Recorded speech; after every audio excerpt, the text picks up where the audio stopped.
केस गळतायत का? पांढरे केस वाढलेत का? मग आजच ही कढीपत्त्याची चटणी करून पहा. फक्त 5 मिनिटात तयार होणारी चवदार आणि आरोग्यदायी कढीपत्त्याची चटणी.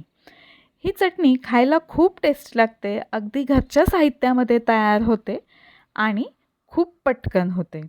चला तर मग खूप वेळ न घालवता व्हिडिओला सुरुवात करूया. ही कढीपत्त्याची चटणी बनवण्यासाठी एक कढई मी गरम करत ठेवलेली आहे. या कढईमध्ये आपल्याला घालायचं आहे सुरुवातीला 2 चमचे किसलेलं खोबरं. आता यामध्ये आपण घालूया 2 चमचे भाजकं डाळं. एक मोठा चमचा पांढरे तीळसुद्धा घालून घ्यायचे आहेत आणि हे सगळं आपल्याला मंद आचेवरती छान खमंग असं भाजून घ्यायचं आहे. डाळ आणि तीळ, खोबरं यामुळे ही चटणी छान अशी मिळून येते. हे सगळं छान असं भाजत आल्यानंतर यामध्ये एक छोटी वाटी मी भाजलेले शेंगदाणे सुद्धा घालून घेणार आहे. शेंगदाणे फक्त आपल्याला 1 ते 2 मिनिट छान याच्यामध्ये परतून घ्यायचे आहेत आणि फक्त गरम करून घ्यायचे आहेत, कारण शेंगदाणे ऑलरेडी भाजलेले आहेत. आता हे सगळं आपण एका ताटामध्ये काढून घेऊया आणि थंड करून घेऊया. आता वाटीभर चांगली कढीपत्त्याची पानं घेतलेली आहेत. ती स्वच्छ धुवून घेतली आणि एका कॉटनच्या कापडावरती आपल्याला ती चांगली कोरडी करून घ्यायची आहेत.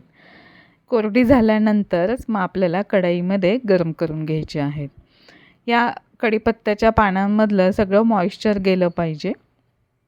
तर अशा पद्धतीने चांगली कुरकुरीत होईपर्यंत ही कढीपत्त्याची पानं आपल्याला गरम करून घ्यायची आहेत. ही कढीपत्त्याची पानं आपल्या आरोग्यासाठी आणि केसांसाठी खूप फायदेशीर आहेत. केस गळती कमी होते, केसांचा जो नैसर्गिक काळेपणा आहे तो येतो, पचनशक्ती सुधारते, वजन नियंत्रणासाठी मदत होते, तसंच मधुमेहांसाठी सुद्धा खूप उपयुक्त आहे. तर असा हा उपयोगी कढीपत्ता भाजीच्या फक्त फोडणीमध्ये आपण थोडासा घालतो, तो इतका खाल्ला जात नाही. तर अशा पद्धतीच्या चटणीमध्ये भरपूर सारा कढीपत्ता आपला खाल्ला जातो, त्यामुळे ही चटणी नक्की करून बघा. आता कढीपत्त्याची पानं चांगली खुळखुळ वाजेपर्यंत गरम करून घेतलेली आहेत. आता यामध्ये 7 ते 8 लसणाच्या पाकळ्यासुद्धा घालून घ्यायचं आहे. लसणाने या चटणीची चव अजून दुप्पट होणार आहे.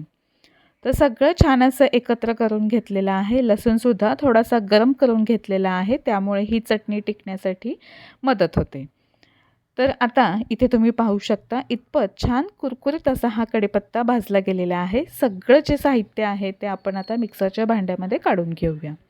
कढीपत्ता गरम करून झाल्यानंतर तो पूर्णपणे थंड करून घ्यायचा आहे आणि मगच मिक्सरच्या भांड्यात हे सगळं साहित्य काढून घ्यायचं. आता यामध्ये आपण घालणार आहोत आपल्या चवीनुसार लाल तिखट घालून घ्यायचं आहे, मीठ घालायचं आहे यामध्ये. तसंच मी आमसुलाचे 2 ते 3 तुकडे यामध्ये घालून घेतलेले आहेत आणि थोडीशी किंचितची साखर घालायची आहे.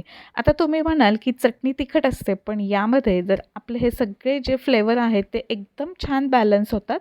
अगदी 5 ते 6 दाणे तरी नक्कीच घालून बघा साखरेचे.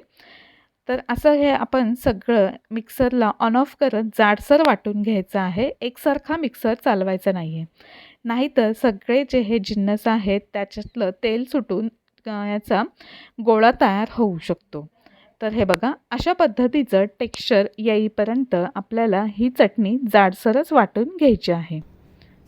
थोडंसं आमसूल घातल्यामुळे या चटणीला खूप छान अशी चव येते.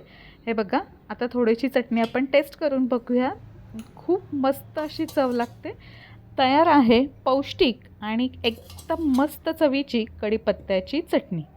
तर ही चटणी तुम्ही आजच नक्की करून बघा. रेसिपी आवडली असेल तर व्हिडिओला लाईक करा, शेअर करा आणि अजूनही आपल्या यूट्यूब चॅनलला सबस्क्राईब केलं नसेल तर सबस्क्राईब करा.